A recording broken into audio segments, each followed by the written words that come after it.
Here with Bryan Bulaga in the victorious Packers locker room. We have an idea in the UK in our minds of what stereotypical Green Bay football is, and it looked a little bit like that second half. What was it like to play in? Yeah, I mean, I've had the pleasure of playing in a few of those snow games, and that was a good one. That was way more than what I expected today. Makes for a cool atmosphere, I think. I think the fans enjoy it. And I always like to think it's a good advantage for us at home.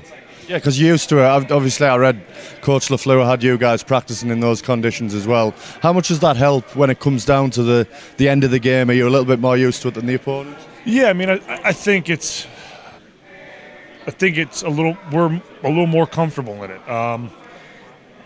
When you practice in it and you're outside and you deal with it every day, it just becomes second nature going out there and playing in it. And, elements can happen anyway. You go down south and you play in the heat. That's another element, but it just doesn't look as cool as the snow. So got to be able to play in whatever, but I definitely think the snow is a little helper here in Lambeau. Spoke to a lot of offensive linemen, and they always say that they prefer run blocking to pass blocking. How nice is it in a second half like that when you're building the game plan around you guys on the offensive line, opening the holes? Are those the kind of games that you want to be playing in, and certainly as we get towards January as well? Yeah, no doubt. As offensive linemen, when you're told, hey, we're going to run the ball and, chew up clock and hold on to the football, I mean, that's a pride thing, and that's something that we enjoy doing. It's a challenge when everyone knows you're probably going to run the football, and we were consistently able to get big chunks of yardage today, and it was good to get another one of those good running games again. You guys probably had your most difficult outing of the season on the line against the Chargers. Did you have a point to prove in this game and want to come down and make a statement? Yeah, I mean, we kind of take this thing 1 week at a time.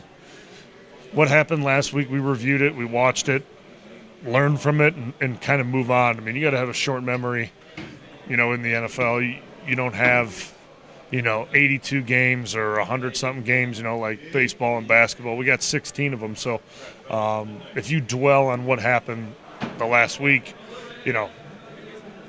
bad things are going to happen the next week. So you learn from it, you move on. I mean, we know the type of group that we have up front.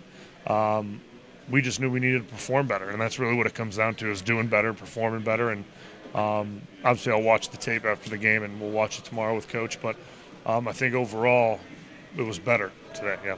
Does a game like that with the big chunks of yardage in the running game show how comfortable you guys are getting in the scheme and Coach LaFleur's blocking system, and how much could that pay off? Again, you're going to get a lot of games like this between now and January.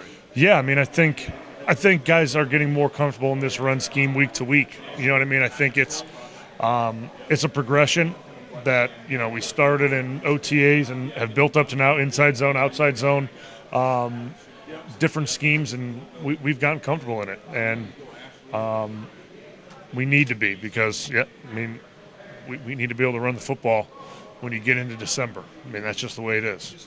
And just finally, how much does a win like that comes right down to the end of the game, last play? Is that something that you guys can draw on as you get into those close games later on in the year? Yeah, I mean, I think it's definitely a momentum booster. Obviously, we go into a bye week right now, but going to a bye week with a crazy finish like that, get to 8-2, it's all that matters at this point. You know what I mean? But we know we can rely on our defense to make those types of stops, and they did again tonight. And hats off to them.